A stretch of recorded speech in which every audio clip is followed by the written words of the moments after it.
Está no ar o Daily Fin, seu resumo diário de notícias e negócios de uma forma simples e descomplicada. Meu nome é Gabriel Branco. E eu sou André Hermeto. Nossa missão aqui é trazer 3 assuntos essenciais para o seu dia, com contexto e um olhar crítico. Lembrando que no fim tem o nosso giro completo dos mercados, para você conferir o que mais mexeu com o humor dos investidores. Hoje é quarta, 13 de maio, então já pegue seu café, procure um lugar confortável e fique aqui com a gente.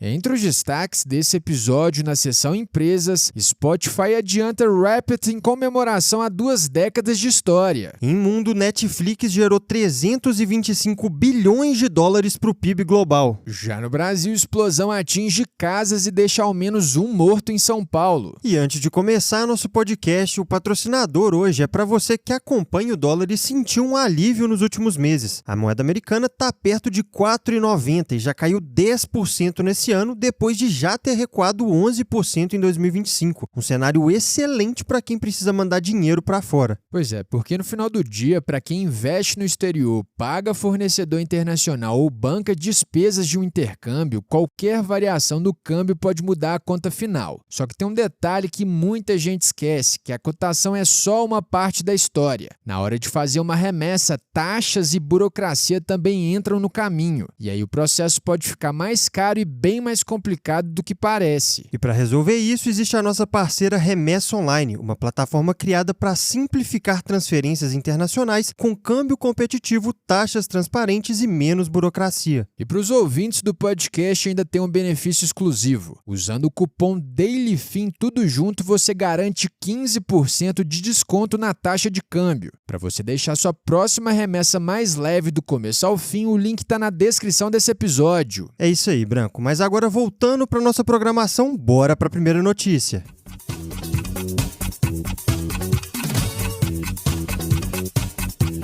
No mundo dos negócios, o Spotify resolveu comemorar o seu marco de 2 décadas de existência. A plataforma lançou uma versão especial chamada A Festa dos 20 anos, que mostra dados da trajetória do usuário no app, como o primeiro dia de uso, a primeira música ouvida, o artista mais escutado e o total de faixas reproduzidas. O aplicativo ainda cria uma playlist com as 120 músicas favoritas do usuário. E assim, além de bater aquele sentimento de nostalgia, o Spotify ainda entrega uma experiência personalizada para segurar o usuário ali dentro, né? Fora que esse Rapid antecipado também vira um jeito de fazer a galera compartilhar nas redes, que vira basicamente marketing de graça para a empresa. E ainda no mundo dos apps, na nossa segunda notícia, o TikTok está expandindo o território. A empresa lançou nos Estados Unidos o TikTok Go, uma ferramenta que permite reservar hotéis, atrações e passeios direto dentro do aplicativo. A lógica lembra o TikTok Shop, só que no lugar de produto, o usuário descobre destinos, podendo ver detalhes, checar disponibilidade e fechar a reserva ali mesmo. A nova frente é possibilitada por meio de parcerias com empresas como o Booking e Expedia, e no fim reforça o TikTok como um app de buscas e viagens atacando um território que hoje é dominado pelo Google. Agora mudando para a nossa terceira e última notícia da sessão, ontem, dia 12, o grupo TOC, criado em 2024 pela fusão entre a Tokstok e a Mobile, pediu recuperação judicial para renegociar dívidas de 1,1 bilhão de reais. Essa crise segue um roteiro que a gente já viu em outras varejistas, que é juros altos, crédito mais restrito e consumidor endividado. E a empresa agora está buscando 180 dias de proteção contra cobranças. E além disso, ela ainda tenta liberar 77 milhões de reais em vendas no cartão que ficaram retidas pelo SRM Bank. Depois da notícia, as ações do grupo despencaram 41,38% na Bolsa Brasileira. Mas com esse giro de empresas finalizado por aqui, bora agora virar para o noticiário internacional.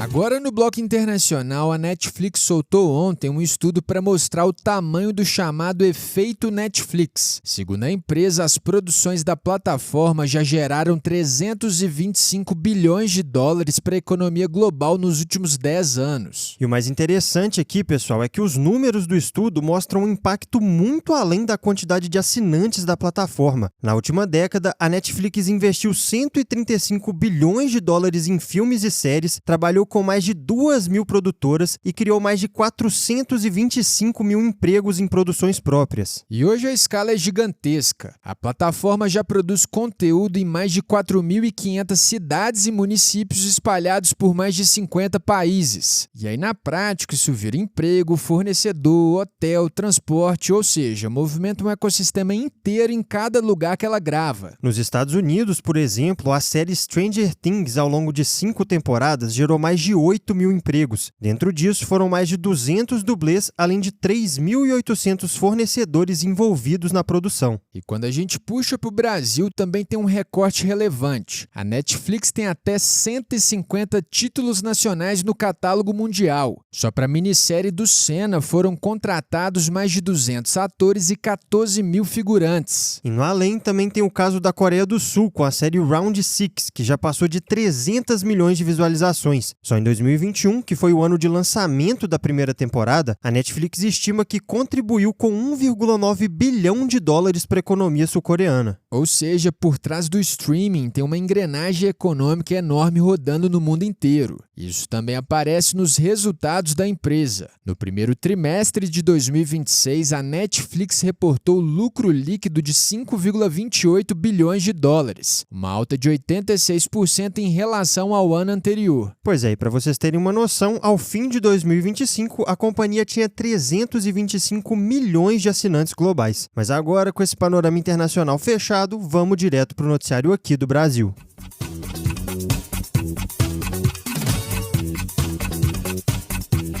No noticiário do Brasil, teve clima de pânico em São Paulo. Na segunda-feira, uma explosão causada pelo rompimento de uma tubulação de gás atingiu dezenas de imóveis na comunidade Nossa Senhora das Virtudes 2, na zona oeste da capital. O acidente aconteceu durante uma obra da Sabesp para remanejar uma tubulação de água. Só que durante o serviço, uma rede de gás da Comgás acabou sendo atingida e aí veio a explosão. E o impacto foi pesado, Andrezinho. Um morador morreu e outras 3 pessoas ficaram feridas, sendo que 2 delas estão em estado grave com politraumatismos. Teve relato também de gente sendo lançada pela força da explosão e pedidos de socorro no meio da rua. E além das vítimas, o estrago material também foi grande. No total, 46 imóveis foram interditados pela Defesa Civil e ainda não tem prazo para liberação. Alguns deles, inclusive, deverão ser demolidos por causa do comprometimento estrutural. Agora, sobre as empresas envolvidas, a Sabesp e a Comgás disseram que atuavam em conjunto na obra, lamentaram a morte do morador e afirmaram que estão prestando assistência médica, psicológica e também hospedagem para as vítimas. E elas anunciaram uma ajuda emergencial via Pix para as famílias afetadas. O valor começou em R$2.000 por cadastro, mas depois foi ampliado para R$5.000. Até agora, 194 famílias já foram cadastradas.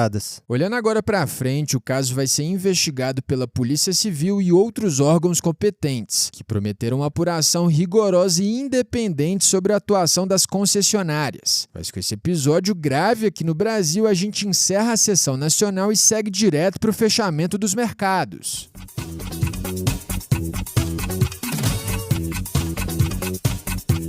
No fechamento dos mercados do Daily Fin, os investidores se concentraram nos dados de inflação. Por aqui, o IPCA subiu 0,67% em abril, sendo a maior variação para o mês desde 2022. Em 12 meses, a inflação acumulou alta de 4,39%, encostando no teto da meta do Banco Central de 4,5%. O indicador foi puxado pelo grupo de alimentação e bebidas, que avançou 1,34% no mês. Entre as maiores altas estão a cenoura, que subiu 26,6%, e o morango, com alta de 17,4%. Para quem está se perguntando sobre os combustíveis, no grupo de transportes a gasolina subiu 1,9%, enquanto o diesel avançou 4,5%. Já nos Estados Unidos, a inflação ao consumidor, o CPI, subiu 0,6% em abril, após a alta de 0,9% em março. Em 12 meses, o índice acumula alta de 3,8% contra 3,3% do mês anterior. De maneira geral, a leitura não animou muito os investidores, o que levou as bolsas americanas a corrigirem nesta terça-feira. Em Nova York, o S&P 500 caiu 0,16%, enquanto o Nasdaq recuou 0,71%. No Brasil, o Ibovespa acompanhou a aversão ao risco lá fora e fechou em queda de 0,86% aos 180.342 pontos. No mês, o recuo já é de 3,72%. Entre os destaques, a Asas 2154 recuou 3,29%, após a briga entre Roberto Jatahy e Alexandre Birman ganhar um novo capítulo na Justiça. Só para trazer um contexto rápido, Birman é o CEO da companhia e veio da Arezzo. Jatahy também é executivo e veio do Grupo Soma. A disputa mais recente envolve uma ação apresentada por Jatahy para que a unidade de negócios da reserva não seja retirada do seu comando. Já na outra ponta, a Braskem disparou 29,02%, após o JP Morgan elevar a recomendação da ação para compra e subir o preço-alvo para R$ 15.